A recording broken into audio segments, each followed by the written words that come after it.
Welcome to the Old Time Radio Westerns. I'm your host, Andrew Rines, and let's get into this episode. This episode is going to be Luke Slaughter of Tombstone. Original air date is March 9th, 1958, and the title is Yancey's Pride. Hope you enjoy.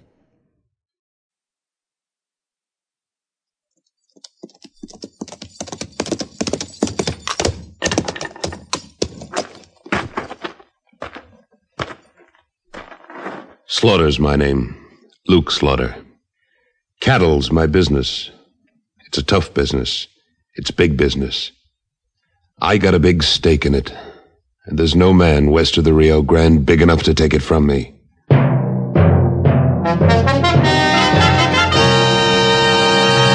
Luke Slaughter of Tombstone.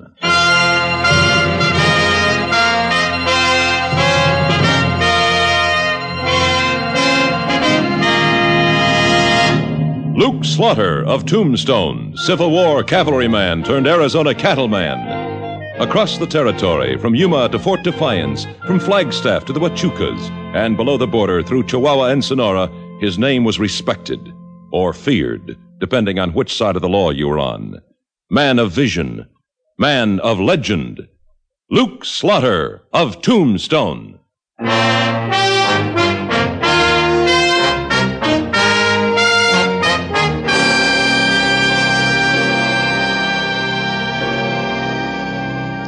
Like a violent storm or an earthquake, you can feel a lynching coming on long before it arrives. And there was lynch in the air that afternoon in Tombstone. Well, if you gents is so uncommon concerned over a few rustlers, why don't you catch 'em same as I do? Hello, Sutton. Afternoon, Slaughter. Yeah, I got me one in jail right now. My boys picked him up red-handed last night. You wanted to see me? Yeah, we may be in for trouble. Listen. There's only one thing good enough for rustlers, I say, and that's hanging. I caught me one, and that's what's going to happen to him. McArdle. I say. Huh? Well, looky here. Two stalwarts of the Cattlemen's Association.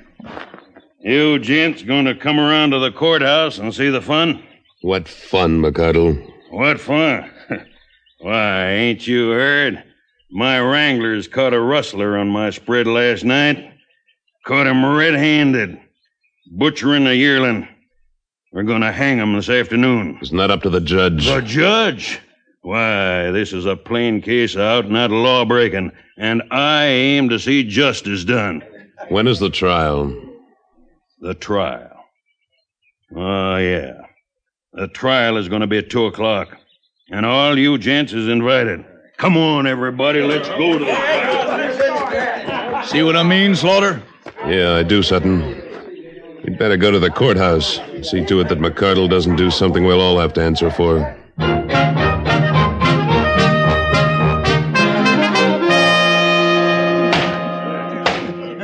The court will now come to order. The deputy will bring in the prisoner. Say, Sutton, What is it, Slaughter? I think I know that man. What's your name? Yancey Bell. I do know him. You know the charge. Cattle rustling. Now, how do you plead? Guilty or not guilty? Neither one. Well, you gotta plead one or the other. Well, I don't. Who's the plaintiff in this case? Why, you know dang well I am, Judge. And he pleads guilty. My men caught him butchering a yearling with my brand on it and my property. Now, come on, let's get this over with. Hold your horses, McArdle. I ain't holding no horses. You make your decision so us law-abiding people can string this hombre up. Well, man's entitled to a fair trial. Well, he's getting it. Now, come on, say it. Your Honor. Slaughter, you stay out of this. Your Honor, I know this man. Hello, Yancey. Luke Slaughter. It's been a long time since Vicksburg. I recognized you even without the cavalry uniform. What is this? I'll tell you what it is, McArdle. This man and I soldiered together in the Illinois cavalry during the war. Unless he's changed a lot since those days, he's not a thief. You're butting into my business, Slaughter. This is a public trial, McArdle. And I'm taking on the job of this man's attorney. Any objections, Your Honor? Why, Well, no. No. Now tell the court, Yancey. Did you butcher that yearling? Yes. Yes, I did. Why? Because I was hungry. I don't know this part of the country, and I didn't know I was so close to town. You intend to pay for it? I would have if there'd been anybody to pay. Do you have any money? I had $500 Mexican until last night. What happened to it? The men who jumped me took it. That's a lie! A lie! You gonna take the word of a stranger against my men? Being a stranger doesn't make him a liar. He's not a stranger to me, McCardle. Now, what do you figure that yearling was worth? What's that got to do with it? I'm going to pay for it and request the court to release the accused. What? $15. That ought to cover it. You can't do that. I am doing it. If the court so pleases. Well, yes. Under the circumstances, restitution having been made and motive explained. What? Are you going to let this thief and rustler go? Yes. Yes, I am. I put you on that bench, Judge, and I'm going to take you off of it. You can't get away with this. And this is a court of law, Mr. McCardle. You cannot intimidate the bench with threats. Case dismissed. Why, you... Thank you, Luke. Thank you. I'm staying down at the San Jose house, Yancey. Let's get your stuff and go down there so we can talk in private. You'll pay for this slaughter. I already have $15. Come on, Yancey.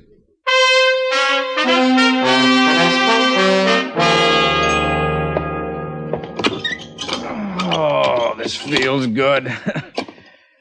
I haven't been on a bed in over 2 weeks. You weren't on a bed for 2 years during the war. Yeah, that's right. You realize it's been nearly 15 years? Yeah. We were kids then, Yancey. Greenhorn kids. What have you been doing since? Went east for a while, New York. Big town was too much for me, though. Finally went home to Quincy a couple of years back, and I got married. That too much for you, too? She died 6 months ago in childbirth. Kid died, too. I'm sorry, Yancey. So that's why I come out here. Starting all over again, you might call it. How about you, Luke? Well, cattle's been my business since the war. Kansas, Texas, Tombstone. You must be mighty big in these parts. That was quite a show you put on in the courtroom. No, you were getting a raw deal. You mind if I take my boots off? Feet are kind of swelled in. No, go ahead. Stretch out. You're welcome to anything I've got till you get organized. That's mighty nice of you, Luke. Especially since I've been cleaned. Yeah, it's the least I could do. I remember a sniper one night about 4 weeks into the siege of Vicksburg, and what you did about him. That's long ago, Luke. Forget it. Man doesn't forget things like that. Hey, you've lost a spur. Yeah, those Jaspers weren't very polite when they jumped me last night. Took 500 Mexican silver, huh? Yep. I aim to get it back, though. Well, I'll handle that for you. You just take it easy. I got some work to do over at the Cattle Association office. Yancey, you aren't leaving anything out on this yearling butchering, are you? When I get ready to lie to you, I'll let you know in advance, Luke. Yeah. Well, you get some rest. I'll be back about supper time.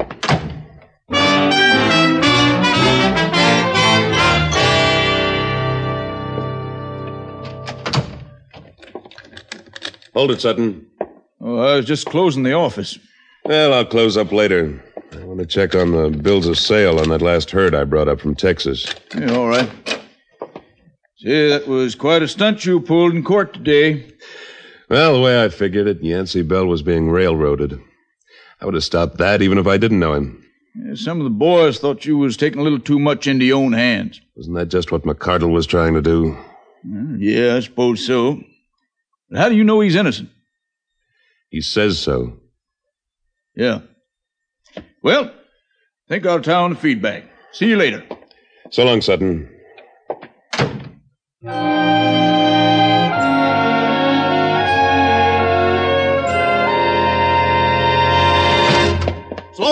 Hey, Slaughter, Slaughter, wake up, wake up! Oh, Come on Sutton. I must have dozed off. Say, what time is it anyway? Time? Why, it's almost 8 o'clock. 8 o'clock. I forgot all about supper. Slaughter, listen to me. What are you so all fired upset about? There's been a shooting at the Crabtree livery stable, right next to the San Jose house where you're staying. Who got shot? Drake McCordle.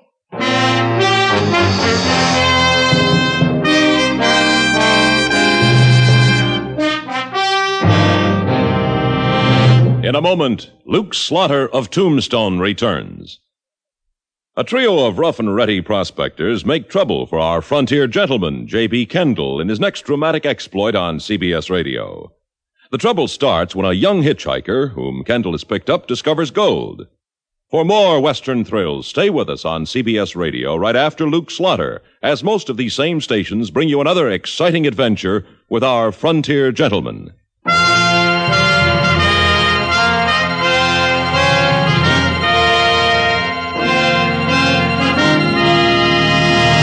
And now, Act Two of William N. Robeson's production of Luke Slaughter of Tombstone.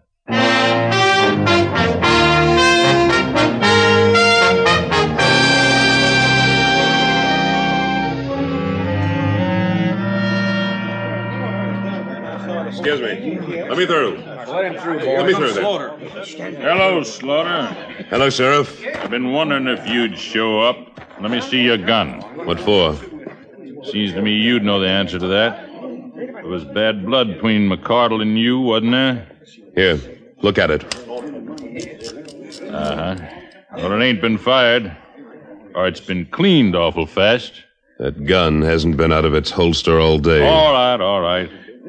Now, you know anything about this? I only heard about it 5 minutes ago, Sheriff. When did it happen? About an hour ago. Where's the body? Inside the livery stable there. Is that where it happened? You're asking an awful lot of questions, Slaughter. Now, let's get one thing straight, Sheriff. I'm as interested in who committed this murder as you are, maybe even more so. If I get him before you do, I'll turn him over to you. All right. Why, you cattlemen can't leave things to the law. Where did it happen? Right here in the alley, in front of the livery stable. Anybody see it? Jack Crabtree, the owner of the stable. Hey, Jack. Yeah, Sheriff. You come here. This gent wants to know what you seen. All right, I'll tell him. I sure will. Oh, hello there, Mr. Slaughter. Missed the fun, didn't you? Well, darndest thing I ever saw. I was telling the sheriff and the boys here Just tell me what happened, Jack. Well, I was sitting back there by the harness rack working on a snaffle bit, and I heard somebody singing out here in the alley. You know how a man will sing when he's had a couple of snorts. Appeared from the sound that he was a-coming in. About that time I looked up, but I couldn't see very well because it was dark and I was back inside there under the lantern, you see. Then the singing stopped and somebody said, "Drake, I'm going to kill you." Then there was a shot and McCardle fell right here. Of course, I didn't know it was McCardle then. You know who made the threat? No, don't. I doused the lantern in a hurry because I was a setting duck, you see. Then I got down behind a bale of hay and waited. Did you hear anything else? Just one thing. A man a-sobbing. Oh, it's an awful thing to hear a man sob. It's just... Well, I got up then, come out here, and looked around real cautious-like. Was nobody in the alley excepting Drake McCardle's body.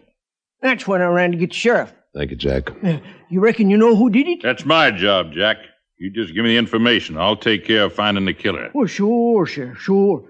Well, that's all I know. Jack, would you recognize that voice if you heard it again?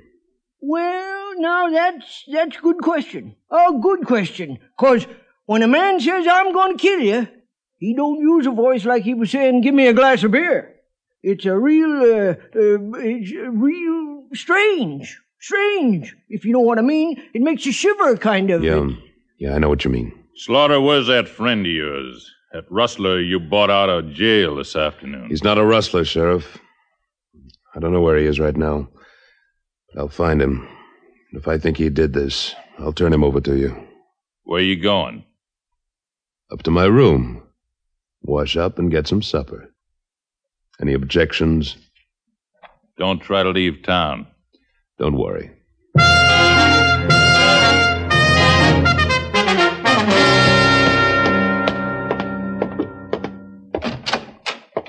Oh, Luke. You missed the excitement. You know about it. Couldn't very well help it. Quite a commotion out there in the alley. How come you didn't go out and join the crowd? Well, I look at it this way. I'm new here and none too popular with the law and some of the people. Somebody might jump to conclusions. Figured I'd just stay out of it. I see you cleaning your gun, Yancey. Mm-hmm. Mind if I take a look at it? Yes, Luke, I mind. Why? Because a man's gun is his own business. Unless he's done something wrong with it. Have you? Depends on how you look at it. Yancey, I want to see that gun. Then you'll have to take it away from me, Luke. Give it to me. No. I said give it to me.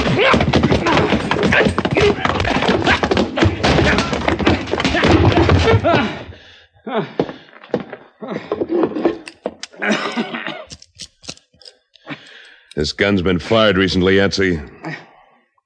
I didn't say it hadn't. Did you kill Drake McCardle? It isn't the question you're asking, Luke. It's the way you're asking it. I'm not going to answer you. I'm trying to help you, Yancey. I'm trying to help you. Then you'll have to find some other way to do it. I told you when I get ready to lie, I'll let you know in advance. You crazy fool.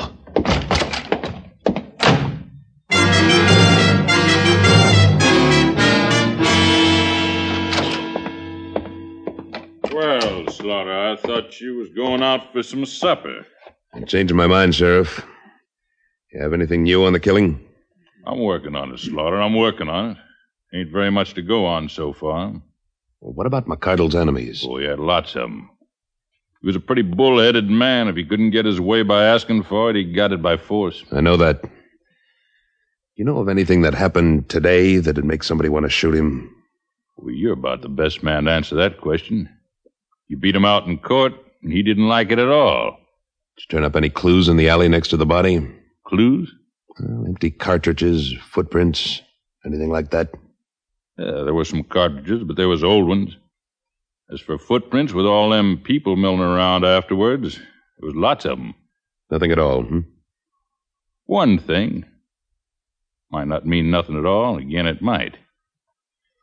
This. Broken spur. Yeah. Well, I see you got both yours, so that lets you out. But when I find the man who's missing one, I sure want to talk to him. Can I borrow that for a little while? What for? I saw a man with one spur missing today. This might make two missing. Just point him out to me. No, Sheriff, this is my play. I'll make it alone. We had one killing. We don't want another. There won't be, if I can help it.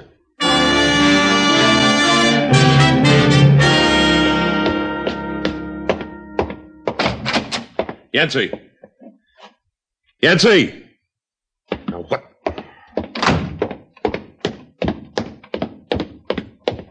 Hey, Pop! Oh, yeah, Mr. Slaughter. You been on duty all evening? Oh, yeah, ever since supper. That man I brought in with me this afternoon, Yancey Bell. Did you see him go out? Mm-hmm. About 10-15 minutes ago. Did he say where he was going? Well, he asked me was there a place to get drunk, good and drunk. I told him he could do that most anywhere, but the Crystal Palace was the biggest saloon in town. Did he go there? Well, I can't say. He just headed out the door. Say, he looked awful, like he'd been in a fight or something. He had. He may be in another one.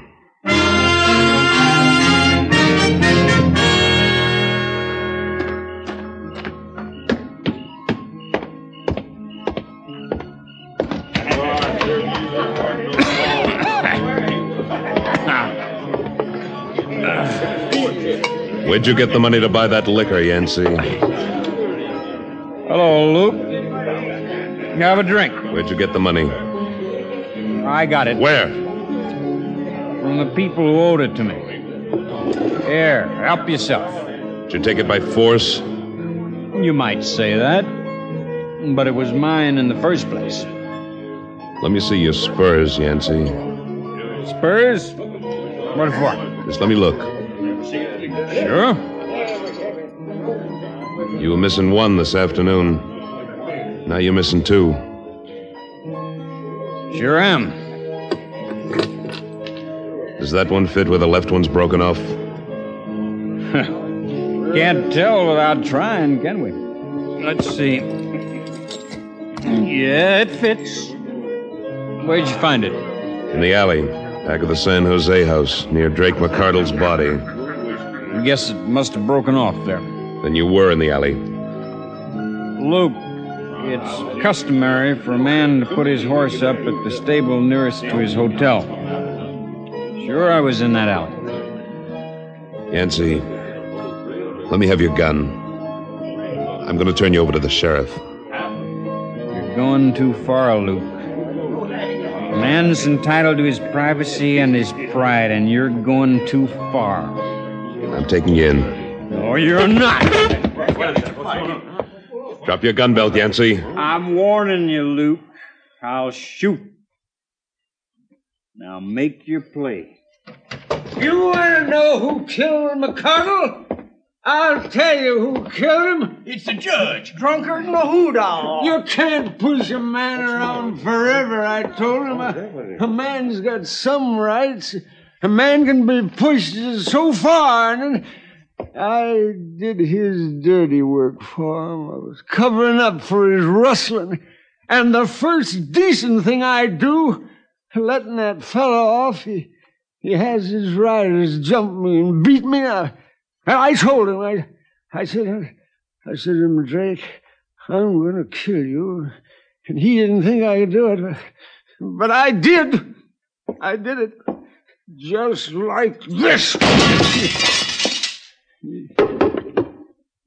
He was mean, and he deserved it.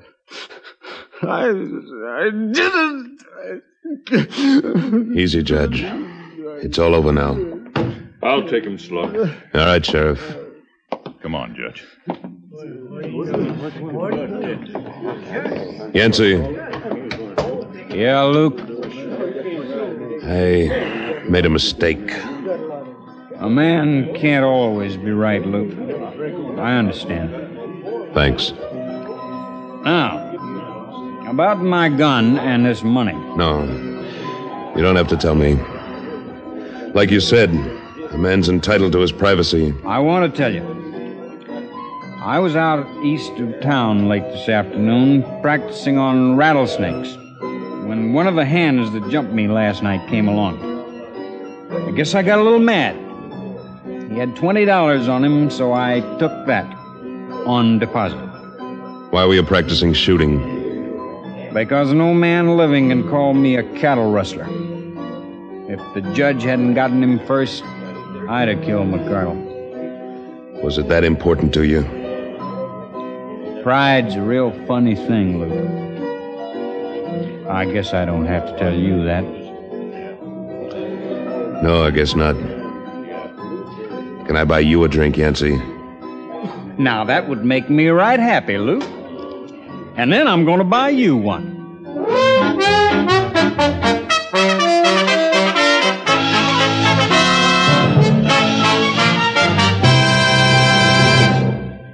Luke Slaughter of Tombstone, starring Sam Buffington, was written by Alan Botzer with editorial supervision by Tom Hanley and directed by William N. Robeson.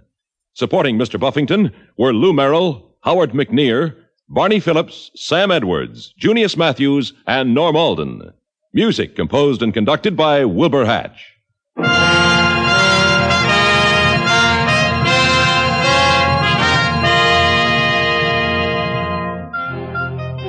Next week at this time, we return with... Slaughter's the name. Luke Slaughter. When we meet up again, you can call me that. Luke Slaughter.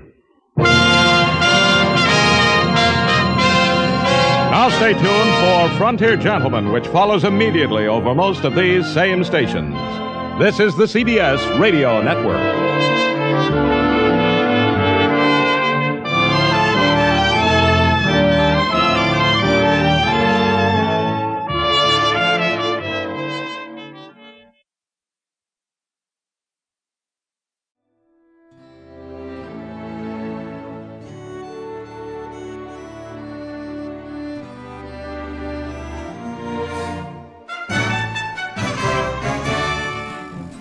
This has been a presentation of OTRWesterns.com, and we hope you enjoyed.